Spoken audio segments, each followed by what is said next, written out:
Okay, good morning, everybody. It is the morning of July 8th, 2025, and we want to talk about some tariff updates. Please be sure to hit the subscribe button. Hope you like the video. And please be sure to hit the bell notification so you know when new videos come out. Okay, so the big news that we've had lately is that the US and Vietnam have done a deal. Sort of. I've been looking into it. I've waited several days. I've been trying to get the text of the deal. There is no text. We do not have a written agreement. We have essentially a handshake agreement that says the Vietnam will not impose any tariffs on American goods, whereas the United States will impose a 20% tariff on Vietnamese goods and 40% tariff on goods that are transshipped through Vietnam. Okay, seems simple, right? For some context, Vietnam had about a 9% tariff on American goods, on weighted average, 9% tariff. So this actually is significant for the United States for exports to Vietnam. However, people in Vietnam make on average between $4,000 and $8,000 per year. So roughly the annual income of a worker in Vietnam is equivalent to basically the monthly income of an American worker. So I would not expect a big surge in American exports to Vietnam. As they just simply don't have the spending power to purchase a whole lot more than they already are. Now, I would also point out that tariffs are not paid by the country. Trump always says, "Well, Vietnam has to pay us." No, Vietnam, the government of Vietnam and Vietnamese companies are not paying American citizens, corporations, or the American government anything to ship goods because they're not the ones shipping it. American importers are buying products from Vietnamese companies, and then the American importer pays the tariff, which is just essentially a tax, to the federal government. Part of, you look at the way Trump's language is structured, is he makes it sound as if the government of another country is going to pay money directly to the American people in order to sell products in the United States. That's how he presents it. The reality is that American businesses pay the American government, which is a tax, for importing goods from these other countries. Now, in terms of the details of it, for instance, what does this, are there any exceptions? What does this apply to? Does this stack on previous tariffs? Nobody knows. In fact, I've been reading from English language Vietnamese websites trying to find out what they're saying about it. And what I'm seeing is there's a lot of confusion. One of the biggest issues is what defines transshipping. This is a big issue, and there's a lot of concern on the other side about, well, okay, if I import a part from China or India or somewhere else and I put it in a product and then I sell that product to America, is that transshipping? Do I have to bring in a fully finished product from China and ship it to the United States? Is that transshipping? Do I have to change the label?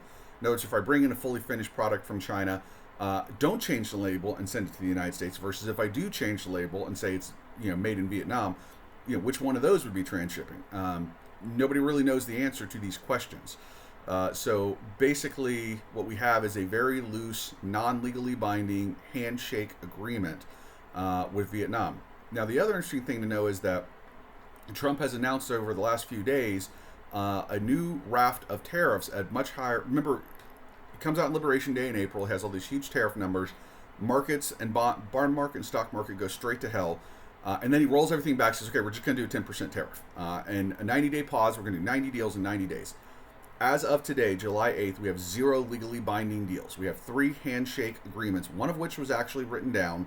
That's with Britain. It was a very limited agreement. I did a video covering it. And then we have handshake agreements with China and with Vietnam that are very loose frameworks with no real definitions or implementing language. Sorry, I'm not able to get that word out. That's where we're at. And then, by the way, someone asked him, said, what happened to 90 deals in 90 days? He goes, it's done. We did it. We did not. We absolutely 100% did not. That is a complete lie. So either way, back to the Vietnam deal. When Trump has So Trump did that announcement in April. He rolled everything back.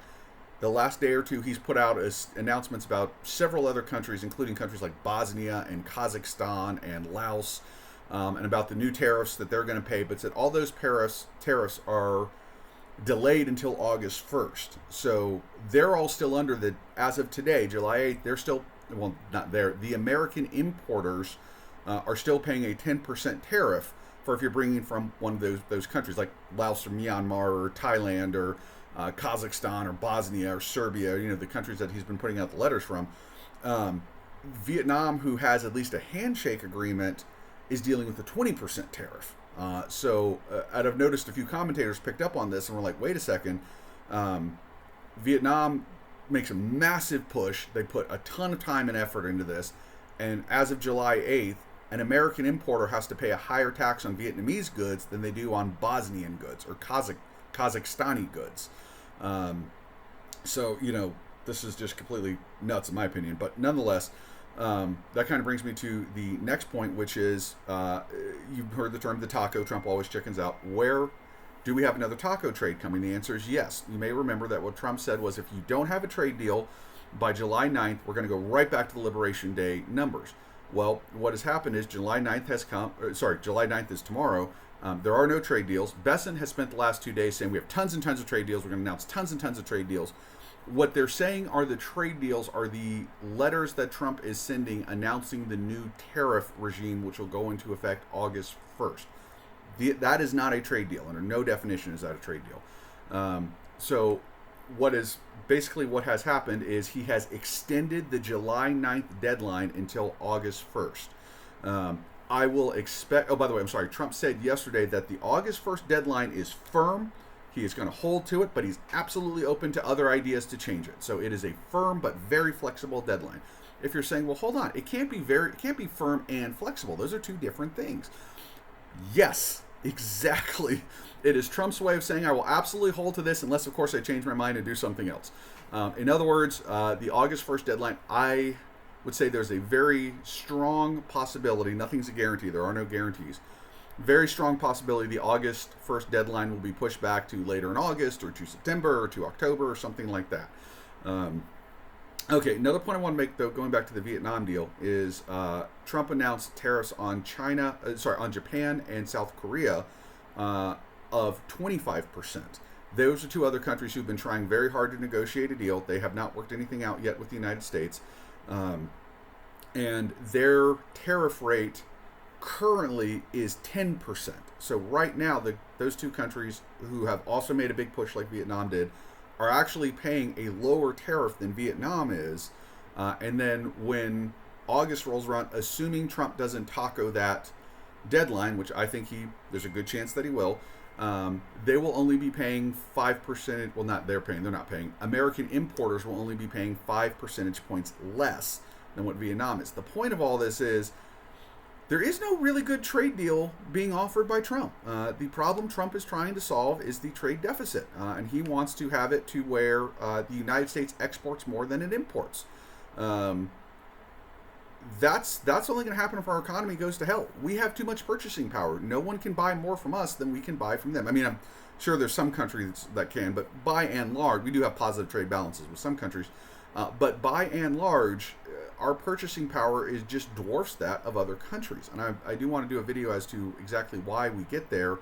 But I will remind everyone of a comment that a Chinese businessman made several weeks ago, maybe a couple months ago, saying, why do you want our economy? China's the big export, we have the big trade surpluses, and they're saying we're trying to get away from that because our economic strength, we have quadrupled your population and our economy is still a little smaller than yours. We want your economy. Why do you want ours? That is a good question, and question we should all be asking ourselves. And I would suggest we do not want China's economy. China very, very much wants our economy. But the basic point is, where are we on tariffs? We are in full taco mode. The July 9th deadline has been extended to August 1st. The countries that have managed to put together loose framework handshake deals with the United States really aren't in any better shape than the countries that haven't. China, the tariffs that Trump has imposed on Americans who import from China are still much, much higher than they were at the beginning of his administration. And he has announced that deal on 3 separate occasions.